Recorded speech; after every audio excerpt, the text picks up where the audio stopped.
Hello, আমি তোমাদের নতুন ক্লাসমেট জিনি। আরে এই গ্রামের খ্যাত মেয়েটা কোথা থেকে এসেছে? একদম গ্রাম্য ভাষায় কথা বলছে। এই শুনছো? শোনো না, একটু সরো, আমি এখানে বসবো। কার এত বড় সাহস আমার ঘুম নষ্ট করলো? আরে এই নতুন মেয়েটা তো ক্লাসের সবথেকে বদমাশ মেয়েটাকে তাকিয়ে দিয়েছে। এবার ও ওকে ছাড়বে না। পিছনে কি দেখছো? সামনে তাকাও। এসে বসে বড় পাশে। আরে অবাক কাণ্ড, ও ওকে কিছু বললো না? কিনবার সামর্থ্য নেই, তাহলে কিনতে কেন আইছো? একটু আগে কি বললি আরেকবার বল। তোমার যা পছন্দ হয় তাই কিনো, আমি পেমেন্ট করে দিব। তুমি কি এই প্রতিযোগিতায় অংশগ্রহণ করবে? এত বড় ক্লাবে আমি একা একা ডান্স করতে আমার ভয় করবে। ভয় পাওয়ার কি আছে? তোমার ইচ্ছা হলে তুমি চলো। আপু তুমিও চলো, আমার সাথে অংশগ্রহণ করবা। চলো, আমার মতন মেয়েদের সাথে এইসব যায় না।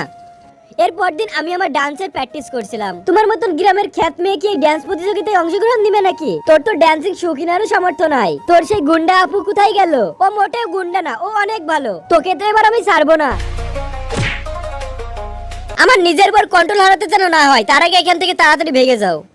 চলো এবার একসাথে ড্যান্সের প্র্যাকটিস করি। ড্রামা লাভার কিউট আপু ও বোনেরা, পৃথিবীর সবথেকে মধুর শব্দ মা। আর এই মাকে ভালোবেসে থাকলে ভিডিওতে লাইক করে চ্যানেলটা সাবস্ক্রাইব করে দাও। আর মাকে ভালো না বাসলে লাইক এবং সাবস্ক্রাইব করার কোনো প্রয়োজন নাই।